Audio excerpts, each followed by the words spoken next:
Assalamualaikum warahmatullahi taala wabarakatuh, tuan-tuan dan puan-puan, ibu-ibu, bapa-bapa sekalian. Saya Masa Bayu. Hari ini saya akan sekali lagi menyambung topik yang berkaitan tentang akhir zaman, khususnya berkenaan Imam Mahdi. Kerana ramai sangat yang masih berhubung dengan saya bertanya tentang Imam Mahdi. Buat semulalah cerita-cerita tentang Imam Mahdi.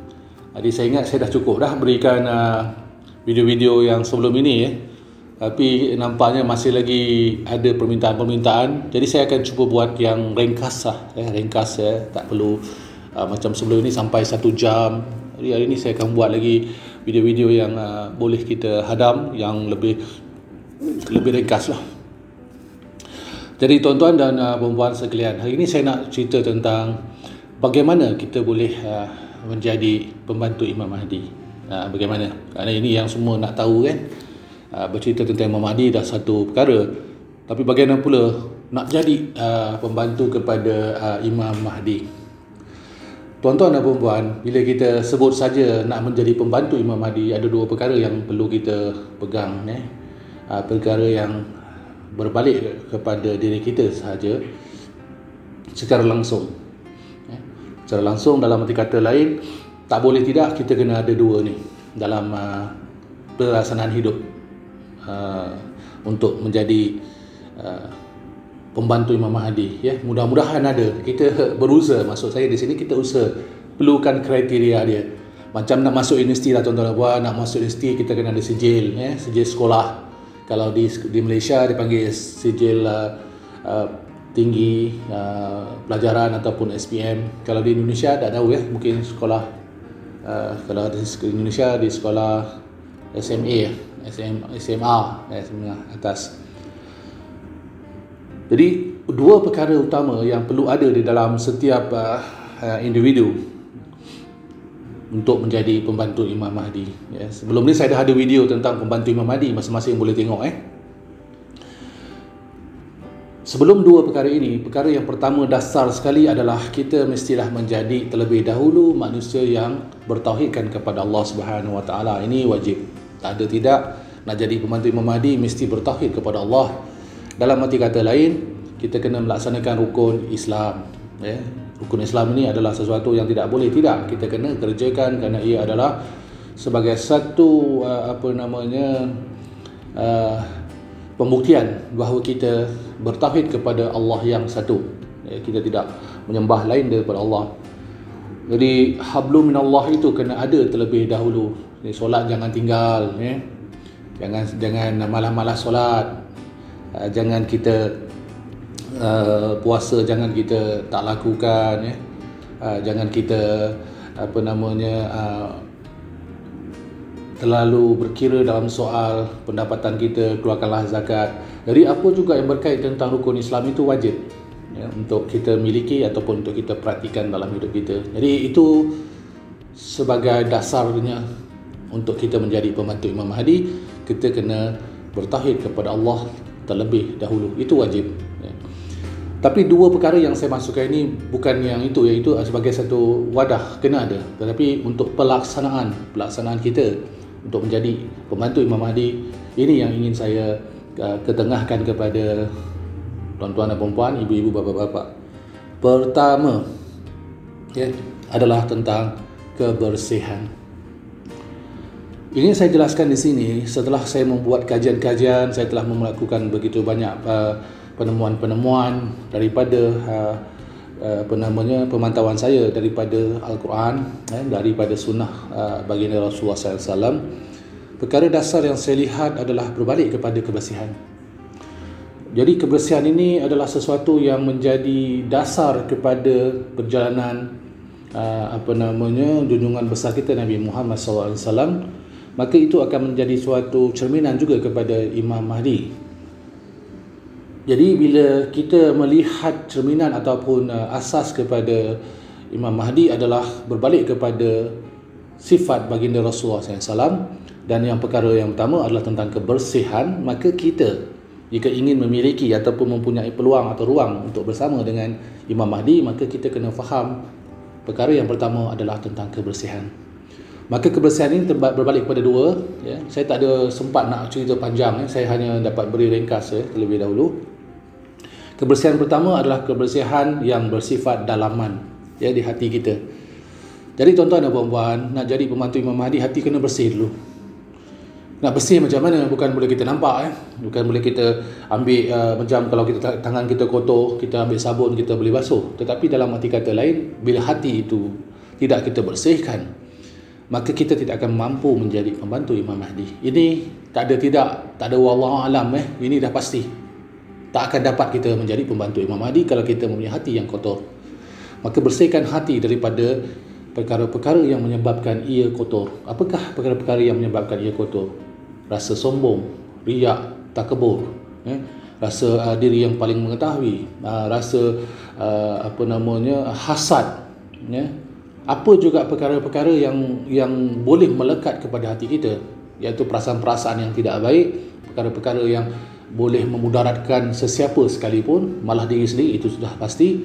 Maka itu hendaklah dijauhkan daripada hati kita. Bersihkan ia selalu.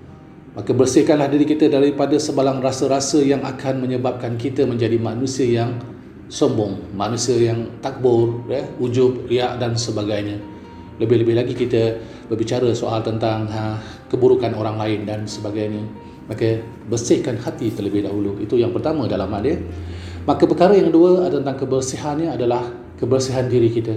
Tuan-tuan dan puan-puan, satu hari 3 kali mandi, 2 kali mandi lah.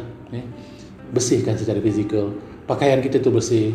Sekali-sekali tu rasa ambil lah, pegang baju, cium, bau tak? Kalau bau tu tukarlah. Apa juga suasana yang kita rasa diri kita itu tidak bersih, sama ada pakaian kita, rumah kita, dalam rumah kita, di dalam suasana apa sekalipun, mesti pastikan dia sentiasa dalam keadaan yang bersih.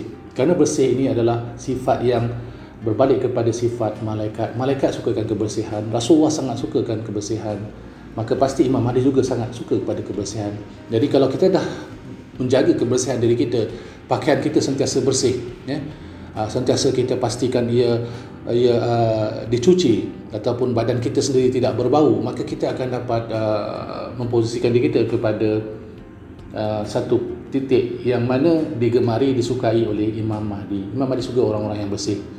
Jadi kalau tuan-tuan dan perempuan nampak pakaian pun dah hebat dah, kan? Dah cukup dah dengan apa jubahnya, dengan serban dan sebagainya. Tapi bila dekat berbau busuk, yang itu masalah. Tolong tukar. Saya bukan kata itu menghina pakaian sebagian, tetapi yang dah busuk tu, dah pakai 3-4 hari tu, bukalah, tukarlah, pergi mandi, Jadi apa juga yang berbalik kepada perkara-perkara yang menyebabkan badan kita tidak selesa didekati ataupun tidak selesa dihampiri oleh sesiapa sekalipun, maka itu bertentang daripada nilai kebersihan. Maka buanglah itu semua daripada diri kita. Itu adalah dua perkara yang berbalik tentang kebersihan yang pertama. Yang kedua, tadi pertama kebersihan, yang kedua adalah tentang persoalan pemakanan. Tuan-tuan dan puan-puan, bila kita bercerita tentang pemakanan ni, kita kena pastikan apa yang kita makan itu tadi adalah pada faktor yang halal. Apa juga yang kita makan halal. Halal ada dua faktor yang akan saya jelaskan di sini. Halal pada fizikal, maksudnya kita janganlah ambil makanan-makanan yang tidak sepatutnya kita makan. Dalam arti kata lain, apa juga perkara yang telah dikatakan haram, jangan kita sentuh langsung. Itu dah pastilah, saya yakin ramai daripada kita yang faham perkara tersebut. Jadi apa juga yang dikatakan haram, jangan kita sentuh, jangan subahat dalam soal-soal sedemikian. Dan haram yang kedua adalah cara kita mendapatkan pemakanan. Dalam arti kata lain, kita bekerja untuk mendapatkan rezeki. Maka rezeki itu kita gunakan untuk kita membeli makanan-makanan ataupun membelikan barang-bahan untuk kita bawa pulang ke rumah, lalu kita berikan kepada anak isteri kita. Maka apa yang kita ambil adalah sesuatu yang tidak salah dari segi prosesnya, dari segi maksudnya nilainya. Contohnya kita dapat gaji, tak salah ya tuan-tuan dan puan-puan, tapi bagaimana cara kita mendapatkan gaji tersebut, itu yang akan menjadi permasalahan, sama ada bersih atau tidak bersih. Contohnya tuan-tuan dan puan-puan bekerja, dah berjanji bekerja dengan waktu yang telah ditetapkan, bersetuju akad kerja selama 8 jam satu hari. Adakah 8 jam yang tuan-tuan dan puan-puan kerja yang telah diberi amanah oleh majikan, ianya benar-benar 8 jam bertugas, ataupun ada waktu-waktu tertentu yang telah pun kita curi sebenarnya. Curi dalam kata lain, kita tak buat kerja. Kita merayau lah, kita bersembang dengan kawan kita, minum teh sampai waktu bekerja pun terambil daripada situ. Patut masuk pejabat pukul 2, kita masuk 2.30, 30 minit kita dah tercuri kat situ. Kemudian kita keluarlah lagi, pergi bilik air 10 minit, tapi dari setengah jam.